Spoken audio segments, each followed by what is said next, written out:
Queridos irmãos da família IPHR, mais uma semana se passou debaixo dessa quarentena, impossibilitados de nos reunir em igreja para o culto solene. É um momento difícil para todos nós, sem dúvida alguma.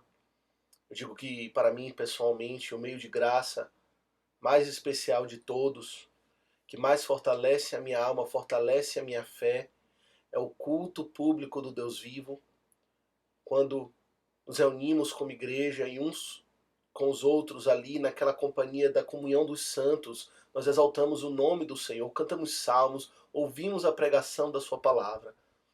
Mas aprove a Deus pela sua providência de estarmos privados desse momento, e é um momento, irmãos, de quebrantamento, é um momento de estarmos em oração, rogando a Deus o seu perdão, a sua graça sobre nós. Mas graças a Deus temos a oportunidade de nos comunicarmos pela tecnologia e gravarmos mensagens para a edificação dos irmãos. E é esse o propósito dessa mensagem que estamos ouvindo agora. Antes de abrirmos a palavra do Senhor para a exposição, para a pregação da palavra, eu gostaria de passar alguns avisos. Especificamente, eu gostaria de fazer um pedido de oração. Eu gostaria de pedir oração, em primeiro lugar, pela irmã Tamara e Miqueias. A irmã Tamara está nos momentos finais da sua gestação, está ansiosíssima para o nascimento do seu filho, Felipe, e vamos todos orar por ela, orar pelo Miqueias, que também está lá acompanhando a sua esposa, e orar pelo Felipe, para que o neném nasça no tempo determinado pelo Senhor.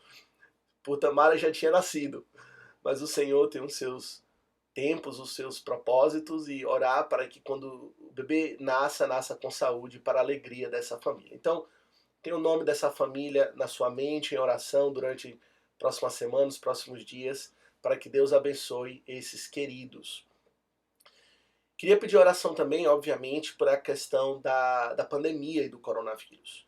Orar, de modo geral, para que Deus tenha misericórdia do nosso país, do mundo, poupando vidas, reduzindo o número de fatalidades, mas também pela questão da economia. Muitos já estão sofrendo duramente por conta das decisões, das medidas que tiveram que ser tomadas. E eu gostaria de pedir oração pelos irmãos da nossa igreja. Até então, graças a Deus, não há nenhum entre nós, pelo menos segundo o nosso conhecimento, que já esteja enfrentando o coronavírus contaminado, mas já há pessoas na nossa igreja que já estão sendo impactadas pelas questões econômicas, por falta de trabalho, por dificuldade com a renda e a provisão.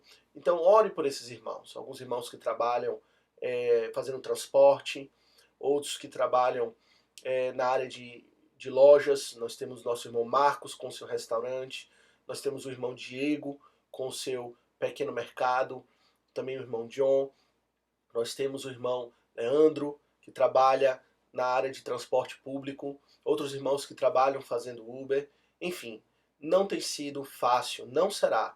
Então, ore a Deus por esses irmãos, para que Deus possa prover, como o Senhor nos ensinou, o pão de cada dia. Irmãos, e obviamente orar para que Deus nos sustente na fé, no meio dessa provação, dessa fase tão difícil, lembrando que nem só de pão o homem viverá, mas sobretudo de toda a palavra que procede da boca de Deus. Amém? Eu quero também lembrar os irmãos das nossas reuniões de oração, que temos feito de modo virtual, que estamos querendo fazer agora sempre às quartas-feiras, às 7h30. As últimas 2 semanas nós já tivemos a reunião de oração virtual. Foi uma bênção, um bom número de pessoas participando. Se você está ouvindo a mensagem e ainda não participou e pode participar, por favor, se junte a nós. É um momento onde nós vemos a imagem uns dos outros, damos tchau, trocamos algumas palavras, ouvimos um estudo bíblico e, claro, o propósito principal, intercessão. Orar a Deus em favor uns dos outros. As formas de comunicação pelas redes sociais que estão sendo usadas para divulgar essas questões. Iremos, na quarta-feira, relembrar os irmãos da reunião de oração e dando as instruções sobre como você pode participar. Não fique de fora. Reunião de oração virtual às quartas-feiras. Bem? Então, irmãos, nós vamos agora passar para um momento mais importante, onde vamos buscar a presença de Deus, orando ao Senhor, lendo a sua palavra.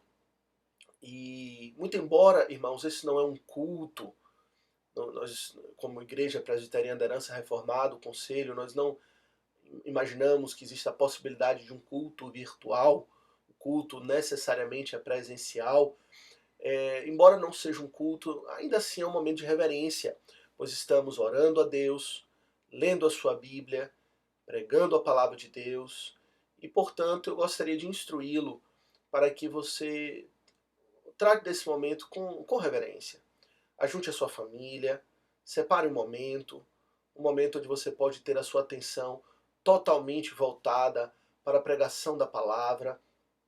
Eu quero especialmente orientar a igreja que tenha a Bíblia em mãos. À medida que formos lendo a palavra e pregando a palavra, é fundamental que você esteja com a Bíblia em mãos, aberta, acompanhando atentamente a leitura, a exposição. E eu aviso que sem a palavra de Deus na sua mão, lendo com atenção, muito se perderá do entendimento da própria pregação da palavra. Então é fundamental que, na medida do possível, você possa reservar um momento de maior atenção nesse instante para ouvir a pregação da palavra do Senhor. Antes de abrirmos a palavra de Deus e orar e lê-la, nós vamos orar ao Senhor, rogar a sua bênção sobre a igreja, sobre nós e sobre esse ato que agora vamos fazer para a edificação da nossa fé. Vamos orar. Santo Deus e bondoso Pai, louvado, exaltado, glorificado seja o teu santíssimo e precioso nome. Senhor, nosso coração está de luto pelas vidas que têm sido ceifadas ao redor do mundo, por essa praga ordenada e determinada pelo Senhor, sabemos. Oramos para que o Senhor se apiede, tenha misericórdia do mundo, aliviando o jugo, aliviando essa provação que temos passado enquanto raça humana. Meu Deus, tem misericórdia. Misericórdia dos nossos governantes, que o Senhor conceda a eles sabedoria e direção sobre como proceder. Misericórdia daqueles, ó Deus, que já estão passando privações também na área econômica. Empregos estão sendo perdidos, empresas estão caminhando para a falência. Meu Deus, tem misericórdia, abençoa. Não deixe faltar, ó Deus, o necessário, o que comer, o que vestir, onde morar. Meu Deus, não desampares o teu povo. Mas também, ó Deus, a verdade é que o nosso coração está de luto porque estamos distantes da tua casa. Esse sendo para nós, crentes, um dos maiores prejuízos. É não poder ter a comunhão dos santos, experimentada na comunhão com o Senhor, no dia do Senhor, reservado para o serviço. É chamado para nós o dia de feira da alma, onde podemos nos achegar e abastecer para a alma com graça, com doutrina, com verdade, com fé, com enchimento do teu Santo Espírito, com cântico de salmos, com gratidão no coração. Essa feira da alma está fechada para nós. Ó meu Deus, apieda-te de nós. Fortalece a nossa fé. Preserva-nos em momentos de tribulação e de angústia. Que a tua mão esteja nos acompanhando, nos dirigindo, nos fortalecendo, provendo não apenas o pão de cada dia, mas aquilo que é necessário para que a nossa fé não venha a desfalecer. O Senhor é o nosso Deus, a nossa esperança. Sabemos que esse mundo é instável, incerto, marcado por fraquezas, inconstâncias, instabilidades, mas o Senhor reina. O Senhor está no teu santo templo. Cale-se diante dele toda a terra, diz a tua palavra, Senhor. E na contemplação da tua estabilidade, do teu reino inabalável, do teu trono firmado naquele que é a própria verdade, naquele que é o Criador de todas as coisas, o ser divino, é que nos achegamos agora para proclamar, para confessar que só o Senhor é Deus. Queremos também, ó Deus, lhe pedir perdão pelos nossos pecados. Rogar que o Senhor tenha misericórdia de nós, nos lave no sangue de Jesus, nos conceda, ó Deus, a disposição para viver para a tua glória. Nós cremos na cruz. Cremos no sangue que foi derramado, vertido em favor do teu povo, pecadores. E que por meio desse sangue, ó Deus, o Senhor nos conceda a certeza de que fomos aceitos na tua presença. Fomos declarados justos, embora culpados. Perdoa-nos, ó Deus. Dá-nos a disposição de viver para a tua glória. Enche-nos com o teu Santo Espírito. Enche-nos, ó Deus, com a tua palavra. Que possamos fazer como o salmista que disse no Salmo 119, que escondeu a tua palavra no coração para não pecar contra ti. Que assim venhamos a fazer, para viver para a tua glória. Queremos também interceder, ó Deus, em favor dos necessitados, orar pelos que estão sofrendo na nossa congregação, passando por privações e dificuldades, pelo irmão Marcos com seu restaurante, o irmão Diego com seu mercado, o irmão Leandro no seu trabalho do transporte público, outros irmãos, vários que fazem Uber também, e outros tantos, ó Deus, que também estão experimentando de forma direta ou indireta as privações desse tempo que estamos vivendo. Ó Deus, que o Senhor seja com eles, seja conosco, verdadeiramente socorro bem presente na hora da angústia, e que possamos dizer, ao final de tudo isso, foi bom para mim ter passado por aflição, pois aprendi os teus decretos. Queremos também interceder em favor da irmã Tamara, que o Senhor abençoe, seja com ela, dando a ela calma, dando a ela saúde, dando a ela alegria de trazer um menino ao mundo. Abençoa ela, seu marido, Miqueias, e o pequeno Felipe. Guarda-os, ó Deus, e dirige todas as coisas para um fim proveitoso. Fica conosco agora, abençoa-nos durante a pregação da palavra, que o Senhor instrua a nossa mente, que o Senhor toque as nossas afeições e que o Senhor nos mova na nossa vontade para viver para a tua glória. Nossa mente, nosso coração e as nossas mãos sejam profundamente impactados pela verdade do Evangelho. Amadurece a nossa fé, fortalece-nos e firma-nos, ó Deus, como uma âncora na esperança do retorno do Senhor Jesus Cristo, o qual é bendito sobre todos eternamente. Fortalece teu servo. Para nós não é fácil, ó Deus, estar longe da tua casa. Para nós não é fácil pregar a palavra olhando para uma câmera, quando na verdade gostaríamos de estar olhando nos olhos do teu povo. Triste, difícil. E para isso contamos, ó Deus, com o auxílio do teu Espírito, para que o Senhor nos capacite, nos dê força, graça, fidelidade e clareza, para que ainda à distância possamos prover o alimento para o teu povo. E assim alimentados, fortalecidos, possamos perseverar durante essa caminhada da vida cristã. Atende a nossa oração. Ouve o nosso clamor. Tudo isso para a exaltação do teu precioso e glorioso nome. É que oramos em o nome de Jesus. Amém. Queridos irmãos da Igreja Presbiteriana da Herança Reformada, eu convido os irmãos a abrirem comigo então para a pregação Palavra do Senhor, na carta do apóstolo Paulo aos Romanos, no capítulo de número 9.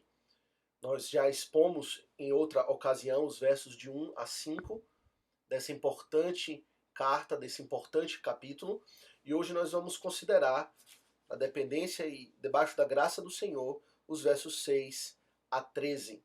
Romanos 9, do verso de número 6 até o verso de número 13. Mas vamos ler do capítulo desde o início, desde o verso 1 até o verso de número 13, com reverência e atenção, Vamos acompanhar então a leitura da palavra do Senhor. Diz assim: Digo a verdade em Cristo, não minto, testemunhando comigo no Espírito Santo a minha própria consciência.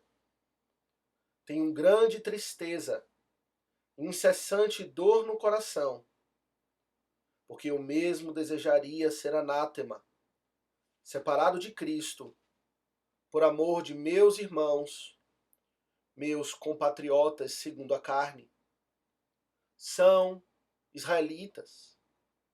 Pertence-lhes a adoção e também a glória, as alianças, a legislação, o culto e as promessas.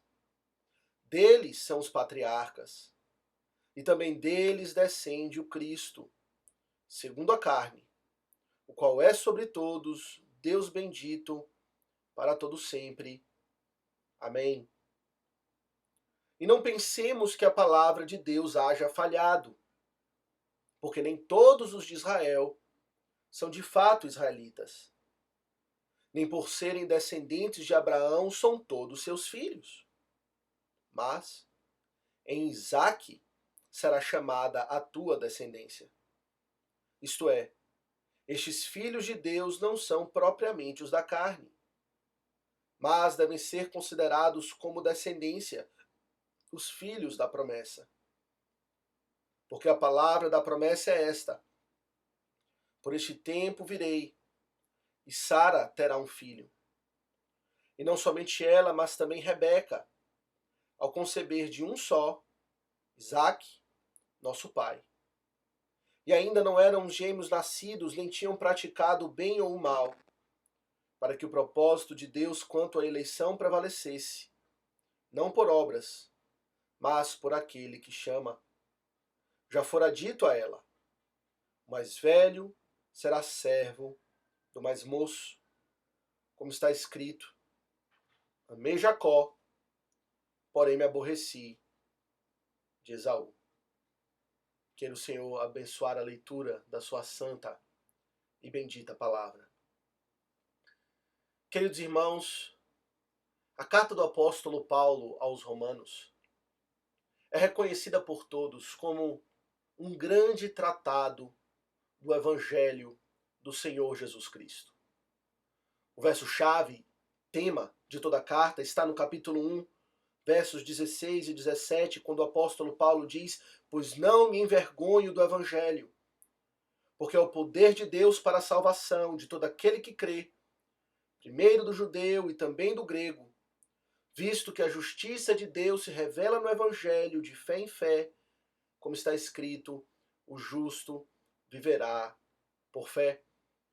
É esse Evangelho que o apóstolo Paulo chama de o poder de Deus, que ele discorre ao longo de toda a carta, desenvolvendo a sua temática, mostrando as várias facetas deste mesmo Evangelho, para nós, apresentando assim a suprema riqueza do Evangelho da Graça. Nós vimos lá do capítulo 1, a partir do verso 18 até o capítulo de número 3, verso 20, a primeira parte dessa exposição do Evangelho, quando o apóstolo Paulo apresentou para nós aquilo que podemos dizer que é a necessidade que nós temos do Evangelho. A necessidade é que todos somos pecadores, todos carecemos de uma salvação, carecemos de um Salvador que é Cristo. E o apóstolo Paulo então demonstra de forma abundantemente clara a necessidade que nós todos temos do Evangelho. O apóstolo Paulo, então, a partir do capítulo 3, verso 21, até o capítulo 4, verso 25, ele passa então a mostrar a resposta do Evangelho para a nossa maior necessidade. A necessidade que nós temos é de que nós somos culpados e carecemos de sermos declarados justos para que a condenação não venha sobre nós.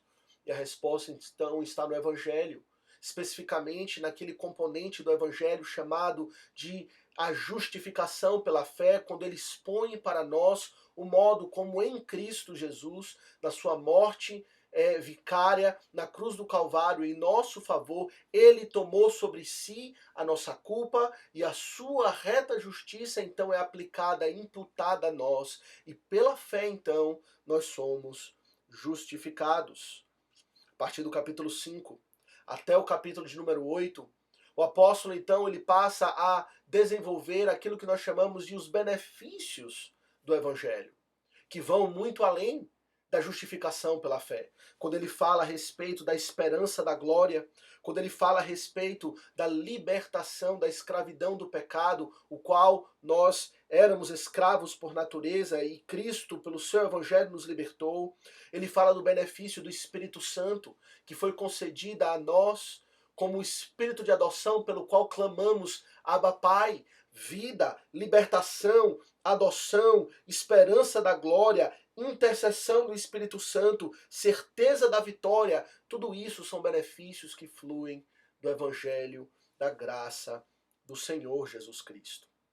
E agora, meus irmãos, no capítulo 9, o apóstolo Paulo passa a expor um outro aspecto do Evangelho. Ele agora irá nos mostrar aquilo que nós chamamos de a soberania do Evangelho. A soberania do Evangelho.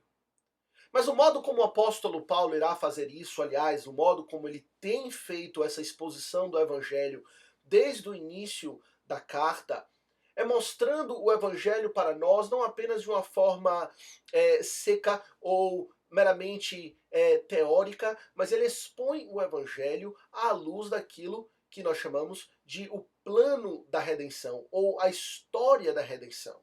Em outras palavras, ele nos mostra como o Evangelho é apresentado a nós, é desenvolvido à luz do contexto da história do povo de Deus, tanto judeus na antiga aliança, mas também gentios desde a nova dispensação.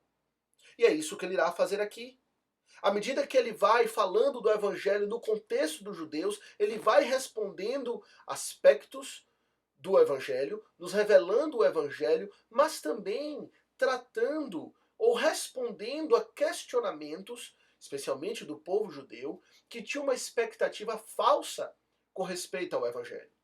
E na verdade foi isso que ele fez desde o início do capítulo, não foi? Melhor, do início da carta.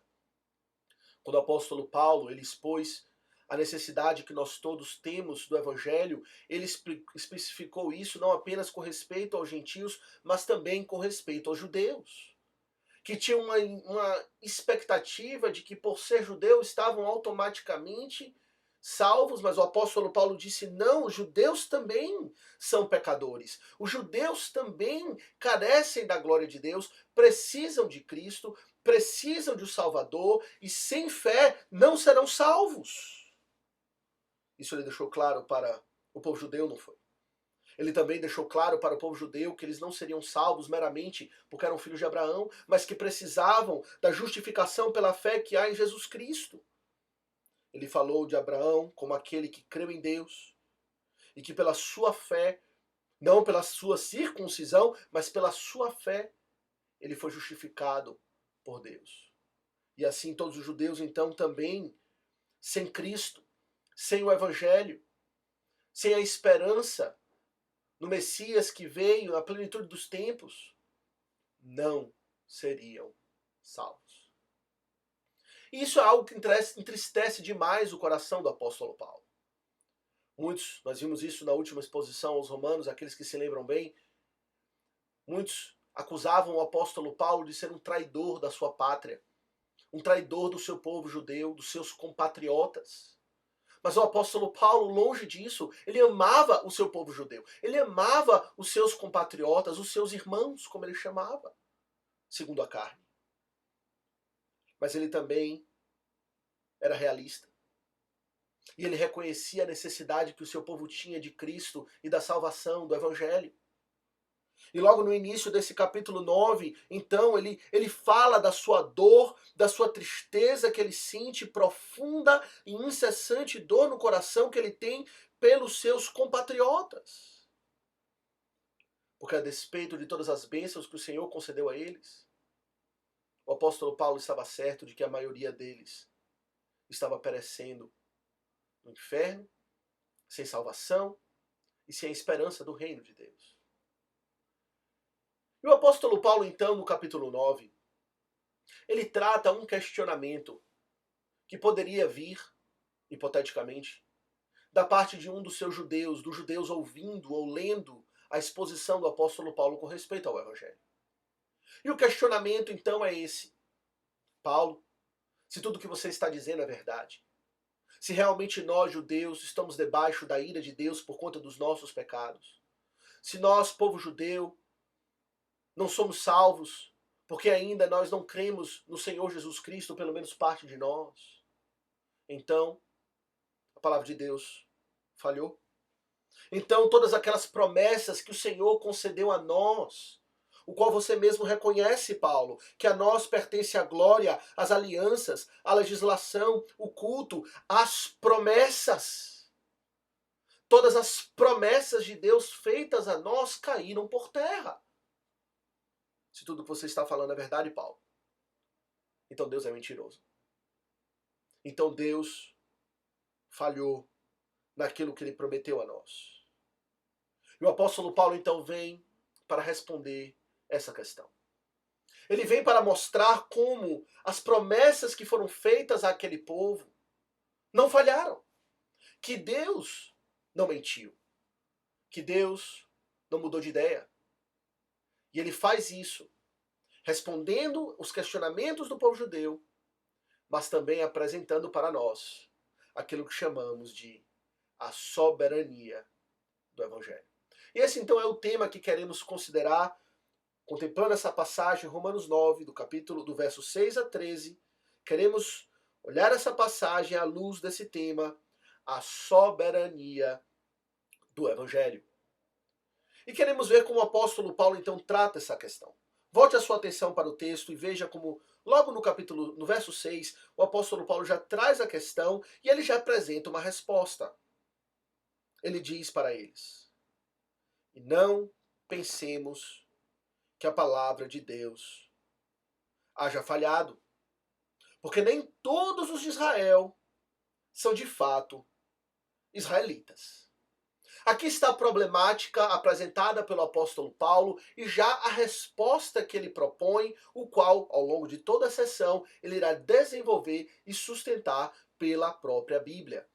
O problema é esse: a palavra de Deus, aqui posta em questionamento, as suas promessas, o qual ele empenhou com respeito ao povo judeu, não falharam, diz o apóstolo Paulo. O judeu pensava assim, não é? Afinal de contas, ser reconhecido como israelita para o judeu sempre representou ser alguém o qual haveria de herdar o reino de Deus. Ser um filho de Abraão, descendente da linhagem santa, pertencer ao povo pactual, para eles sempre foi uma expectativa, algo que trouxe para eles grande consolo, grande confiança, grande esperança na salvação. O apóstolo Paulo vem agora e diz: não, nada disso. A esperança está unicamente na fé no Senhor Jesus Cristo. E sabe por que a palavra de Deus não está falhando? Paulo responde: porque nem todos os de Israel são de fato israelitas. Aqui está a forma como o apóstolo Paulo vem, em primeiro lugar, a responder este questionamento, ou essa dúvida, ou essa falsa expectativa que o povo judeu tinha. Ele diz que nem todos os de Israel são de fato israelitas. E com isso ele está ensinando, em primeiro lugar, que a salvação proposta por Deus no Evangelho do Senhor Jesus Cristo não é, nunca foi e nunca jamais será herdada por motivos carnais, motivos humanos, critérios terrenos que diz respeito às coisas dessa vida. Para judeu, pensar que por ser apenas alguém que tem o nome de judeu, nasci no meio daquele povo, por essa razão meramente humana, por uma questão étnica, por uma questão de descendência, automaticamente eu sou salvo. O apóstolo Paulo diz: não, isso não está certo. Mas a promessa não falhou, porque a promessa foi feita não para um povo do ponto de vista carnal, mas para um povo do ponto de vista espiritual. Porque nem todos os de Israel são de fato israelitas. E aqui está a explicação do apóstolo Paulo. De fato, Deus fez uma promessa ao povo de Israel.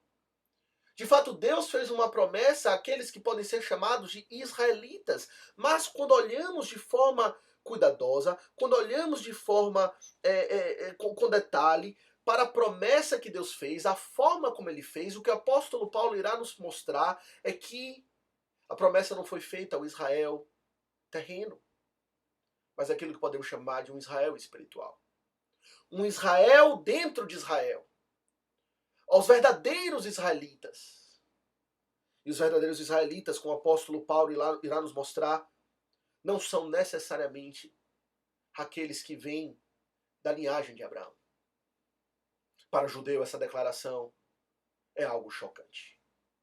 Para o judeu, a grande esperança que ele tem é no seu pedigree, é no seu certidão de nascimento, que diz para eles: eu sou judeu. O apóstolo Paulo diz: não. Não é todo mundo que tem uma certidão de nascimento dizendo judeu, que é um verdadeiro judeu. O próprio Senhor Jesus já tinha usado essa linguagem, não é? Quando ele fala, por exemplo, a Natanael e ele diz: aqui está um verdadeiro israelita em quem não há dolo. Então, para o apóstolo Paulo, para o próprio Jesus, e veremos para Deus na Bíblia, uma distinção entre um povo humano, um povo étnico e um povo espiritual. E a forma como então o apóstolo Paulo ele prova essa asserção que ele fez, de fato, uma asserção ousada, de fato, uma assertiva radical para aquele povo, é trazendo para eles a própria Bíblia. E ele convida então os leitores e a nós para examinarmos com todo cuidado a palavra do Senhor. Primeiro, o argumento do apóstolo Paulo que sustenta a sua tese é o exemplo de Abraão. Veja aqui, a partir do verso 7, o apóstolo Paulo irá citar o exemplo de Abraão. Ele diz o seguinte: nem por serem descendentes de Abraão são todos seus filhos. Mas, e aqui vem a promessa, em Isaque será chamada a tua descendência. Aqui está o exemplo que o apóstolo Paulo irá trazer para provar por A mais B que não é meramente o fato de alguém ser filho de Abraão que automaticamente já herdou a salvação. Ele traz para nós o exemplo de Isaque, e aqui, nas entrelinhas, não citado nominalmente, mas que certamente está aqui no contexto, o exemplo de Ismael, o outro filho, o primeiro filho de Abraão, o seu primogênito. Ora, eu imagino que todos nós estejamos familiarizados com a história de Abraão, Sara, sua esposa, que era estéril, avançada em dias, quando Deus fez a ela uma promessa, a eles, enquanto casal, uma promessa de que eles teriam um filho, e que pela incredulidade, pressa deles, eles acabaram violando o mandamento do Senhor, e Abraão então possuiu a concubina, a serva da sua esposa, a Agar, e com ela teve um filho, de onde veio Ismael. E Ismael não era um filho da promessa. Ismael era um filho de Abraão, sem dúvida. E um filho o qual ele amava. Mas não foi a ele a quem o Senhor prometeu as bênçãos espirituais. Se alguém poderia dizer que é filho de Abraão, esse é Ismael. Ele poderia dizer: eu sou o seu primogênito. E, inclusive, Abraão o amava. Quando Isaac nasceu e foi desmamado, nós vemos na palavra de Deus lá em Gênesis, no capítulo 21, que Ismael, ele caçoava de Isaac. Nós sabemos como são irmãos mais velhos, não é? Eu mesmo tenho um irmão mais velho e ele caçoava de mim, provocava, ele brinca, abusando, coisas desse tipo, e provocando, irritando. Assim foi com Ismael e Isaac. E Sara, então, se sentiu irritada com isso, pelas provocações de Ismael a Isaac. E pediu então a Abraão que mandasse embora tanto Agar quanto Ismael. E nós vemos no texto que isso pareceu muito penoso aos olhos de Abraão por causa de seu filho. Ele amava Ismael. Era o seu filho, circuncidado, segundo a lei do Senhor. E aparentemente Abraão não queria mandá-lo embora. Mas Deus disse a Abraão: não te pareça isso mal por causa do moço e por causa da tua serva. Atende a Sara em tudo o que ela te disser. E aí vem a promessa de Deus, porque por Isaque será chamada a tua descendência. Fica óbvio para nós a explicação do apóstolo Paulo, não é? Ismael, filho de Abraão. Mas a ele não foi estendida a promessa. Ismael não poderia nunca dizer que a palavra de Deus falhou para com ele, porque a promessa nunca foi direcionada a ele. A promessa foi direcionada a Isaac. E é essa a conclusão que o apóstolo Paulo desenvolve no verso 8. Veja, no verso 8 ele diz: isto é, estes filhos de Deus não são propriamente os da carne, mas devem ser considerados como descendência os filhos da promessa. Porque a palavra da promessa é esta: por este tempo virei, e Sara terá um filho. Ismael não herdou as promessas. Mas alguém poderia dizer então, mas Paulo, é óbvio, não é? Que muito embora Ismael fosse um filho de Abraão, o seu primeiro filho, o seu primogênito, nós encontramos razões humanas para entender o porquê ele não herdou a promessa. Afinal de contas, ele era fruto de um adultério. Ele foi fruto de um pecado de incredulidade, tanto da parte de Abraão quanto da parte de Sara. Ninguém em sã consciência iria considerar Ismael como um filho da promessa, como alguém que é de fato herdeiro do reino de Deus. Mas o apóstolo Paulo aqui, certamente de forma muito sábia, e talvez já antecipando esse tipo de objeção que alguém poderia apresentar, ele avança e ele traz para nós um outro exemplo. Ele não fala apenas de Isaac, mas de Isaac como um filho de Abraão, mas agora ele fala dos filhos de Isaac. E ele traz um outro caso, o caso de Isaac e de Rebeca, a partir do verso 10. E veja o que ele diz aqui a partir do verso 10. E não somente ela, isto é, não apenas Sara, mas também Rebeca, ao conceber de um só Isaque, nosso pai, e ainda não eram os gêmeos nascidos, nem tinham praticado o bem ou o mal, para que o propósito de Deus quanto à eleição prevalecesse, não por obras, mas por aquele que chama, já fora dito a ela: o mais velho será servo do mais moço. Aqui está para nós um outro exemplo, que tinha semelhanças com o caso de Abraão e Sara. Tanto Isaac e Rebeca quanto Abraão e Sara tiveram 2 filhos. Óbvio, Ismael não era filho de Sara, mas como casal, tinham filhos. E ambos tiveram um dos filhos rejeitado e um dos filhos aceito por Deus. Ismael foi rejeitado, Isaac foi aceito. No caso de Isaac e Rebeca, Jacó foi aceito e Esaú foi rejeitado. Porém, quando olhamos para o caso de Isaac e Rebeca, nós vemos algumas diferenças que tornam a situação, para nós, um pouco mais clara, quando o apóstolo Paulo está tentando provar a sua tese, que é: ninguém haverá de herdar o reino de Deus por motivos carnais. Que nem todo israelita, nem todo de Israel é de fato um israelita. E o caso de Isaac e Rebeca é muito mais claro, não é? Aqui estão 2 filhos que procedem da mesma mulher e do mesmo marido. Jacó e Esaú. Ambos procedem do mesmo casal. Isaac e Rebeca. Ainda mais, ambos, eles eram gêmeos. Nasceram no mesmo instante. Tiveram a mesma circunstância de vida, foram ensinados da mesma maneira, nasceram da mesma barriga.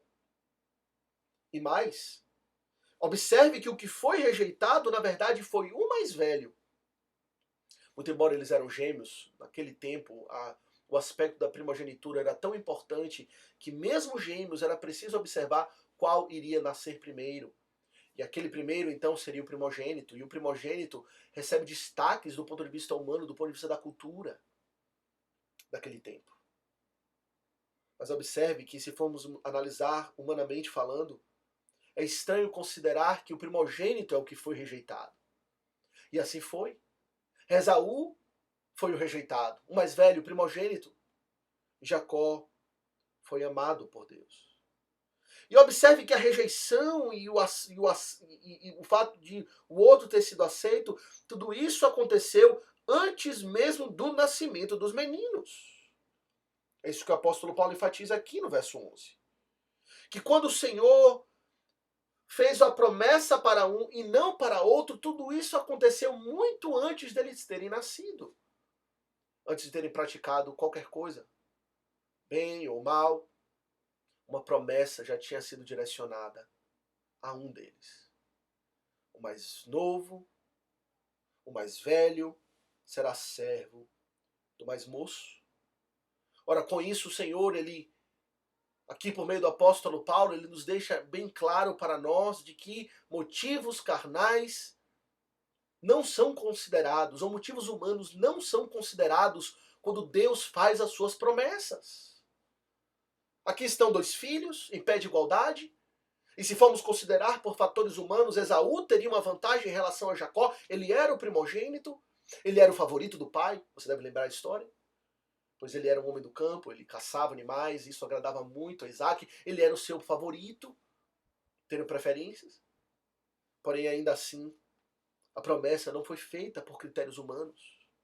A promessa não foi feita analisando padrões culturais, padrões humanos e muito menos padrões de etnia, e é isso que o judeu precisava entender. Esaú, tanto quanto Jacó, era israelita. É de Jacó que viria as 12 tribos de Israel, é claro, mas Esaú poderia dizer que também era descendente de Abraão, ele era da linhagem patriarcal, da chamada linhagem santa. Mas a ele nenhuma promessa foi feita, não é? Ao contrário, a promessa foi direcionada a Jacó. Justo Jacó, aquele que é considerado um enganador, aquele que é considerado alguém que tinha, pelo menos no início da sua vida, um caráter duvidoso. Quantas coisas erradas Jacó fez. Mas foi a esse que o Senhor fez a promessa. E não a Esaú, e sim a Jacó. Meus irmãos, a conclusão é clara, a salvação não é herdada por motivos carnais. Foi isso que o Senhor Jesus disse a Nicodemos naquela noite, não é? Quando o Senhor Jesus disse para Nicodemos: o que é nascido da carne é carne. Nicodemos, o Senhor, Deus, não considera aquilo que é carnal, aquilo que é terreno. O Senhor Deus, ao fazer as suas promessas, ele não considera quem é rico e quem é pobre. Não considera quem é judeu, quem é gentio. Não considera quem aparentemente é mais capaz, mais inteligente. Ou até mesmo aparentemente mais diligente, mais santo. Ao contrário, o Senhor não escolhe por motivos terrenos e carnais, por motivos meritórios. E alguém então poderia perguntar: ok, tudo bem, qual é então o critério? Se a promessa de Deus não foi feita a todo Israel, isso está claro pelo exemplo de Abraão, quanto pelo exemplo de Isaac, a quem então foi feita a promessa? Qual é o critério que Deus usa para aplicar a sua salvação? Meus irmãos, é nesse ponto que o apóstolo Paulo nos apresenta a soberania do Evangelho da Graça. É isso que temos no verso 11. No verso 11, ele não apenas cita o exemplo de Jacó e de Esaú para afastar a ideia de que por razões carnais alguém pode ser escolhido na presença de Deus, mas ele nos apresenta qual é o critério divino para que alguém receba a promessa do Senhor. E o critério é esse: única e exclusivamente a vontade de Deus.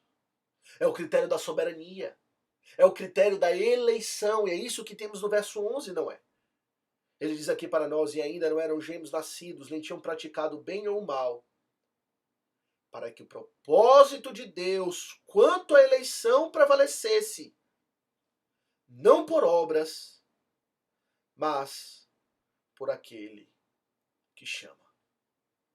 O que o apóstolo Paulo então está dizendo aqui neste momento, no verso 11, para os seus leitores, o qual ele irá desenvolver ao longo de todo o capítulo, é que o evangelho é aplicado, os seus benefícios são estendidos, segundo os critérios soberanos de Deus, segundo a sua escolha, segundo a sua eleição. Essa é uma palavra que traz muito desconforto para muitas pessoas, no chamado meio evangélico. Muitos não gostam da noção de que Deus ele escolhe aqueles a quem ele irá salvar, escolhe aqueles a quem ele irá direcionar a sua promessa, e a outros ele simplesmente ele passa por cima. Mas é essa o ensinamento claro da palavra de Deus, não é? É este o ensinamento claro da palavra de Deus. Que o Senhor ele aplica o seu evangelho segundo a sua livre e soberana vontade. É aquilo que chamamos de eleição. Poderíamos definir a doutrina da eleição da seguinte maneira, que eleição é a prerrogativa de Deus de escolher de modo livre, soberano, determinado e imutável aqueles que serão salvos pelo seu amor eletivo. É a prerrogativa de Deus de escolher de modo livre, soberano e imutável aqueles a quem ele vai amar de um modo salvífico. A esses foi feita a promessa. A esses, aqueles a quem Deus escolheu, sem critério humano, sem critério de etnia, sem critério daquele que pode ser bom ou ruim, daquele que aparentemente poderia ter mais mérito do que outro, a esses o Senhor estendeu a sua palavra de salvação. E é interessante observar os critérios dessa escolha. Em primeiro lugar, é uma escolha absolutamente livre. Quando Deus escolhe aqueles que ele irá salvar, ele faz a sua escolha de modo absolutamente livre de influências, livre de pressões, livre de qualquer outro critério externo ao próprio Deus que poderia coagi-lo ou influenciá-lo a escolher este ou aquele. Deus escolhe livremente. Não é assim conosco, não é? Quando pensamos as escolhas que nós fazemos na nossa própria vida, nós não podemos dizer que nós somos absolutamente livres das nossas escolhas.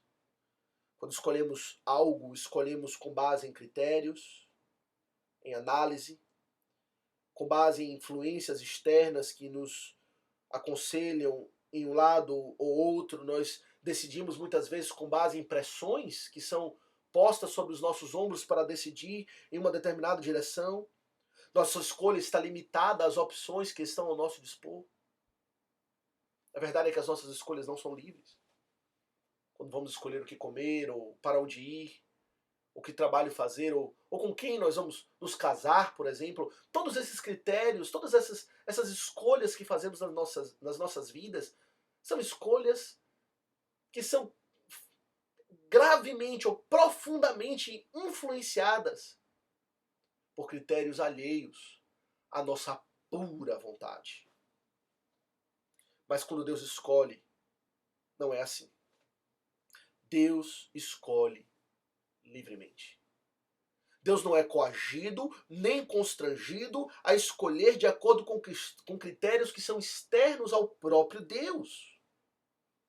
Deus não está, ele está dizendo aqui para o judeu, em obrigação de salvar um judeu porque ele é etnicamente judeu, porque ele veio da linhagem de Abraão. Não! Ele não está obrigado a salvar ninguém. E é isso que ele nos diz aqui, é isso que ele nos ensina quando ele fala para nós aqui no verso 11. Que os gêmeos não eram ainda nem nascidos, verso 11, e nem tinham praticado o bem ou o mal, para que o propósito de Deus quanto à eleição prevalecesse. Deus está dizendo aqui que a promessa que ele fez a Jacó não foi influenciado por quem Jacó haveria de ser. Jacó ou Esaú. pelo que eles haveriam de fazer, pelo bem ou mal que ambos poderiam praticar. O Senhor, ao olhar para Jacó e Esaú, não colocou na balança um e pensou, Jacó me parece alguém melhor do que Esaú, e portanto eu escolherei Jacó. O Senhor disse, não, a minha escolha é livre. Eu escolho de acordo com a minha própria vontade. É isso que a Bíblia chama de o beneplácito da vontade de Deus. Meus irmãos, quando Deus exerce a sua vontade, Ele o faz com base em si mesmo. E se pudermos colocar algum critério que Deus possivelmente pode considerar na escolha que Ele faria, a escolha é essa. Ele vai escolher aquilo que irá trazer mais glória ao seu nome. Deus faz tudo de acordo com este propósito, a glória do Senhor. E quando chegamos nesse ponto, logo temos que considerar aquela ideia arminiana, da ideia da presciência, não é? Que está excluída aqui. A ideia da presciência, você talvez já tenha ouvido falar, é a ideia que, sim, Deus elegeu aqueles que haveriam de ser salvos, mas com um conhecimento prévio daqueles que haveriam de crer no Evangelho. É como se o Senhor tivesse, pela sua onisciência, Ele pegasse um binóculo, olhasse para o futuro e olhasse para momentos onde a pregação do Evangelho foi apresentada aos homens e olhasse, aquele ali, ele creu no Evangelho, aquele ali haveria de crer em Jesus, então são esses que eu irei escolher. Mas isso é inverter a ordem das coisas, não é? É colocar Deus acima do homem. É dizer que a escolha de Deus é influenciada pelo homem.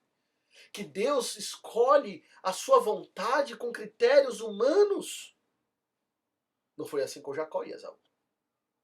Quando o Senhor fez a promessa para Jacó, ele não teve consideração por quem eles eram. A ideia de presciência está totalmente excluída aqui. Deus escolhe livremente, mas também Deus escolhe soberanamente.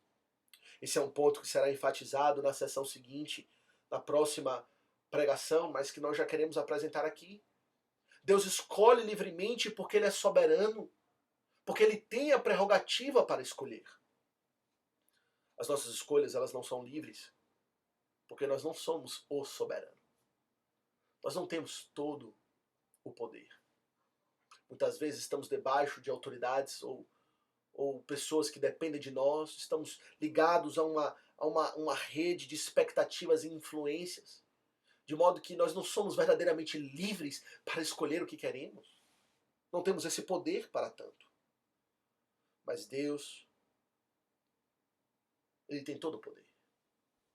Enquanto soberano que Ele é do universo, a sua escolha está livre, porque Ele tem direito de escolher quem Ele quer. É isso que o apóstolo irá desenvolver mais para frente, quando ele falar a respeito do oleiro e do vaso.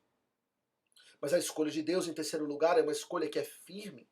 Não apenas é livre, não apenas é soberana, mas é firme e necessária. É isso que ele fala aqui para nós no verso 11. Acompanhe comigo, ele diz, e ainda não eram gêmeos nascidos, nem tinham praticado o bem ou o mal. E observe o que ele diz. Para que o propósito de Deus, quanto à eleição, prevalecesse, não por obras, mas por aquele que chama. O propósito de Deus prevalecesse. Meus irmãos, essa expressão propósito de Deus é de suma importância. Qual é o propósito de Deus? O propósito de Deus, que o apóstolo Paulo se refere aqui, diz respeito à redenção obtida pelo Senhor Jesus Cristo. O Senhor tinha um propósito, e o seu propósito era salvar pecadores, salvar pessoas. Isso fica claro para nós logo no capítulo 8 de Romanos, quando o apóstolo Paulo ele usa essa palavra propósito com esse sentido redentivo. Veja, no capítulo 8, no verso 28, o apóstolo Paulo diz o seguinte: ora, sabemos que todas as coisas cooperam para o bem daqueles que amam a Deus, daqueles que são chamados segundo o seu propósito. E esse propósito ele passa a discorrer nos versos 29 e 30 do capítulo 8, que diz respeito à salvação e à glorificação daqueles que foram chamados por Deus. Deus tem um propósito: salvar. E o que o apóstolo Paulo está nos dizendo aqui é que para que este propósito prevaleça, para que este propósito de Deus seja firme, seja cumprido, para que, em outras palavras, o objetivo de Deus seja alcançado, é que Deus elegeu aqueles que haveriam de ser salvos. A doutrina da eleição, meus irmãos, muito ao contrário de ser algo que nos parece duro, nos parece desprezível e radical, a doutrina da eleição é a nossa esperança. Porque sem a doutrina da eleição, o propósito de Deus não prevaleceria, a redenção não seria obtida. Por quê? Porque é apenas porque Deus escolhe soberanamente aqueles que são salvos que a salvação efetivamente ocorre. Ou em outras palavras, se Deus não tivesse escolhido alguns dentre nós, nós jamais teríamos escolhido servir a Deus ou crer no Senhor Jesus. Ou em outras palavras, se o propósito da salvação estivesse em algum grau dependendo dos homens, esse propósito cairia por terra. Jamais prevaleceria. Ora, pense em Adão. Adão estava ali, debaixo de uma promessa de vida eterna, simbolizado pela árvore da vida, era um homem perfeito. Mas naquele pacto de obras, algo muito pequeno foi colocado nos ombros de Adão. Uma responsabilidade mínima. Não coma da árvore do fruto do conhecimento do bem e do mal. E Adão não tinha pecado.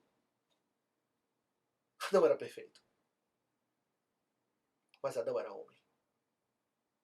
E mesmo tendo uma responsabilidade pequena sobre os seus ombros, numa circunstância absolutamente favorável, Adão falhou. E será que nós, pecadores, numa condição totalmente diferente da de Adão antes da queda, carnais, vendidos à escravidão do pecado, tendo uma responsabilidade imensa de viver pela fé e crer no Filho de Deus, será que nós iríamos conseguir? Se não fosse pelo critério da eleição. Obviamente que não. Para que o propósito de Deus prevaleça, a eleição foi absolutamente necessária. Deus teve que dizer: esse eu irei salvar. Esse eu irei alcançar com a minha graça. Esse eu irei conceder o meu espírito para fortalecê-lo, para conceder a ele a fé para crer em mim e para dar a ele a perseverança para crer até o final. A doutrina da eleição, meus irmãos, é uma doutrina reconfortante. E é uma escolha, veja, em quarto lugar, não apenas livre, não apenas soberana, não apenas firme, o qual nos dá a estabilidade do plano da redenção, mas é uma escolha que diz respeito ao amor de Deus. A doutrina da eleição diz quais Deus irá depositar o seu amor livre e salvífico. É isso que ele diz para nós aqui no verso 13, não é? Como está escrito: amei Jacó, porém me aborreci de Esaú. A eleição não diz respeito meramente a conceder certos benefícios espirituais. A eleição diz respeito daqueles que haveriam de ser amados pelo próprio Deus. Com o amor que levaria o Senhor a mover céus e terra, a trazer o seu Filho do céu para a terra e levá-lo a uma cruz para morrer, para que esses, chamados de os meus amados, fossem salvos. E para nós é importante considerar essa distinção aqui entre Jacó ser amado e Esaú aborrecido. Quando a palavra diz que o Senhor se aborreceu de Esaú, a palavra aqui aborreci, no português, é um eufemismo. O seu sentido original quer dizer o Senhor detestou a Esaú. O Senhor odiou a Esaú. E alguém poderia pensar, como Deus pode odiar alguém antes mesmo dele nascer, antes mesmo de ter praticado bem ou mal? Nos parece talvez arbitrário da parte de Deus amar um, aborrecer outros. Porém, meus irmãos, o que precisamos entender é que quando Deus aborrece a alguém, ou odeia alguém, ou rejeita alguém, como foi o caso de Esaú, ele o faz com base na justiça. O ódio e a ira do Senhor para com pecadores é fruto da sua justiça. Esaú herdou o pecado original de Adão. Assim como eu, assim como você. Mesmo antes de nascer, somos culpados pelo pecado original. Acrescentamos ao pecado original os nossos próprios pecados. E Deus, então, com toda a justiça, com toda a equidade, é que ele aborrece e rejeita pecadores. Mas o seu amor é livre.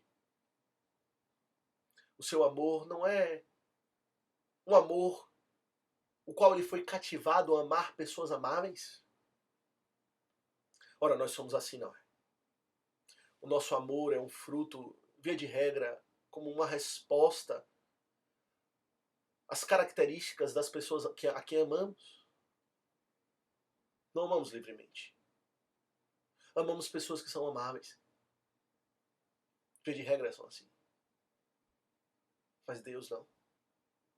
Ele amou de forma imerecida. Ele amou aqueles a quem ele deveria odiar por conta do pecado. E aqui está a manifestação da maravilha da graça do Senhor e da sua eleição. Ele amou pecadores, amou inimigos. E me diga, acaso Deus está em obrigação de amar rebeldes? É isso que nós somos por natureza. Rebeldes. Mas Deus amou rebeldes. Deus amou Jacó. Antes mesmo dele manifestar a sua rebeldia, ele já foi amado. Porque o critério não está em Jacó. O critério está em Deus, em livremente exercer o seu amor.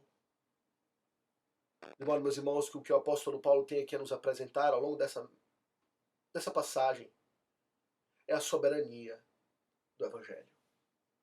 O Evangelho não é aplicado aos homens segundo critérios humanos, mas o Evangelho é aplicado segundo critérios soberanos, livres da parte de Deus.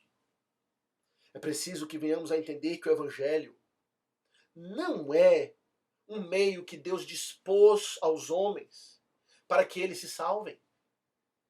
Cristo não morreu na cruz para que qualquer ser humano seja salvo, para abrir uma possibilidade de salvação para os homens. Pelo contrário, o Evangelho é o meio pelo qual Deus salvará o seu povo.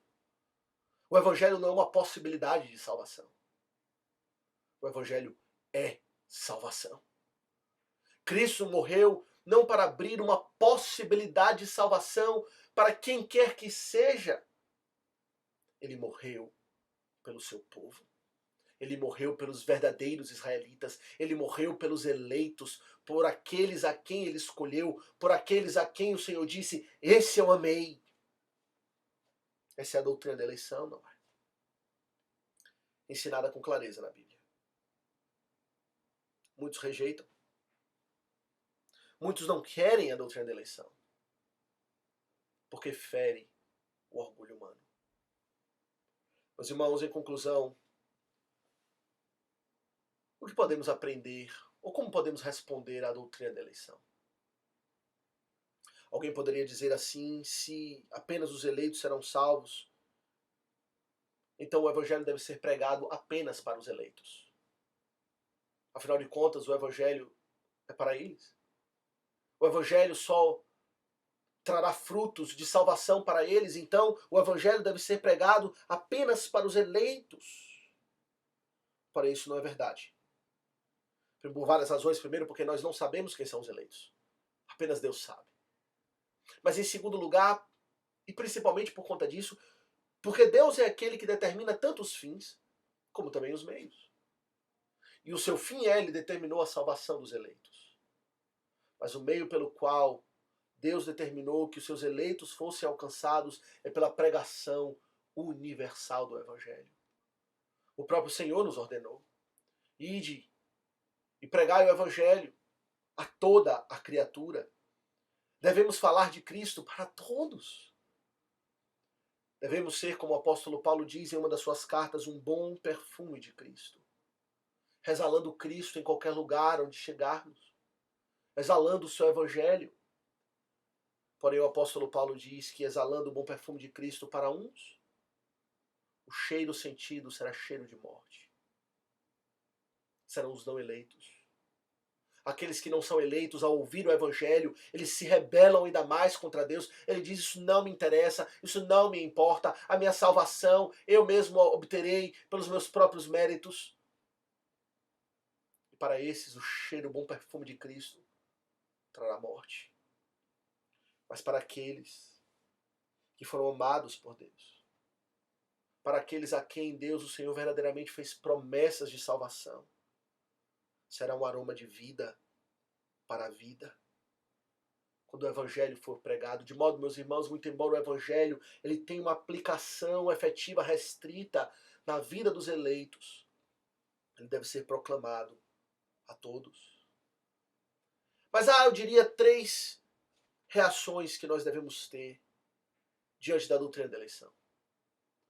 A primeira delas, meus irmãos, é que a doutrina da eleição é uma doutrina que humilha o homem. Nos humilharmos diante de Deus. Porque a doutrina da eleição nos diz que nós não somos os senhores dos nossos próprios destinos.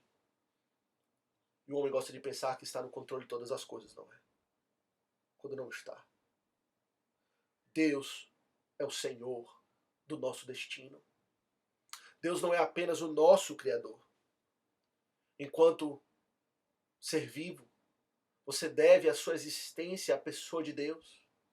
Foi Ele que Ele criou, Ele que lhe formou, Ele que lhe deu vida, e que lhe deu uma alma, e que lhe dá uma respiração e tudo mais, cada segundo da sua vida. Mas você não deve a Deus apenas a sua existência. Deus é também aquele que determina o curso da sua vida. Inclusive, o seu destino eterno. O seu destino eterno deriva da vontade soberana do Deus, Criador de todas as coisas. A salvação pertence ao Senhor. Isso nos humilha. Humilha o homem que quer ter controle de todas as coisas. E precisa reconhecer, Senhor, não teria vida se o Senhor não me desse. Não teria vida espiritual também se o Senhor não me concedesse. Pois o Senhor é o soberano de todas as coisas. Em segundo lugar, a doutrina da eleição também é uma doutrina reconfortante. Não apenas nos humilha, mas nos consola. Porque pensamos que se Deus não nos escolhesse, eu jamais escolheria Deus. Quando olhamos a nossa própria vontade e vemos a nossa inclinação, que muitas vezes ainda se manifesta mesmo após a nossa conversão. É uma tendência para o mal, não é? Até mesmo uma criancinha pequena. Quantas vezes observamos o mal no seu coração? Essa é a nossa tendência. Mas a doutrina da eleição, meus irmãos, é um socorro de Deus. É pensar que Deus irá me amar incondicionalmente. Que o amor que Ele tem por mim não depende de mim, mas depende dele ter livremente escolhido me amar. Que consolo, que conforto. Saber que a minha salvação está segura no Deus que fez uma promessa, que Ele não pode falhar, que Ele não irá falhar. Mas a terceira resposta que nós devemos exercer diante da doutrina da eleição é que devemos nos humilhar diante de Deus, devemos nos consolar com a doutrina da eleição, mas também devemos nos mover para adorar o Deus que nos escolheu. É isso que o apóstolo Paulo diz em 2 Tessalonicenses, capítulo 2, verso 13.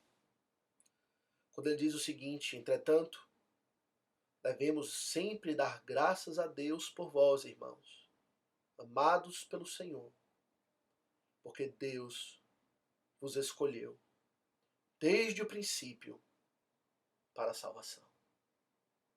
Amados do Senhor, Deus vos escolheu. Por isso devemos dar sempre graças a Deus. Devemos sempre louvá-lo, bendizê-lo, exaltá-lo, reconhecendo o Senhor foi bom para comigo, nada disso eu mereço. Mas como o Senhor é gracioso, me tirou, como ele tirou Abraão do seu paganismo, de Ur dos Caldeus, o Senhor teve compaixão de Abraão, tirou ele de lá, chamando, livremente, escolhendo. Assim ele escolhe a cada um de nós. Isso deve nos levar a adorá-lo, não é? Com grande intensidade, com grande alegria. Pois ele tem escolhido a nós para livremente conceder a sua salvação. Você crê na doutrina da eleição? Ou você tem vergonha? Ou você não tem confiança? Esse é o ensino da palavra de Deus. Um ensino claro, que humilha, consola e motiva pecadores salvos pela graça a adorar o Deus soberano que escolhe livremente amar a quem Ele quer. Volte-se para Deus.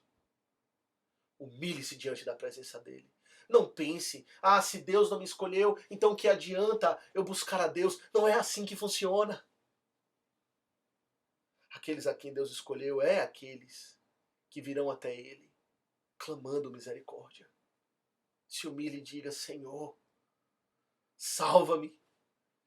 Se o Senhor é o dono da salvação, salva-me, Senhor. Pois sem ti não há esperança para mim.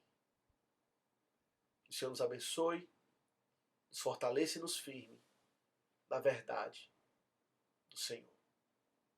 Amém. Vamos orar mais uma vez. Senhor, nosso Deus e nosso Pai, te damos graças pelo teu amor eletivo. Por com bondade e misericórdia o Senhor nos alcançar.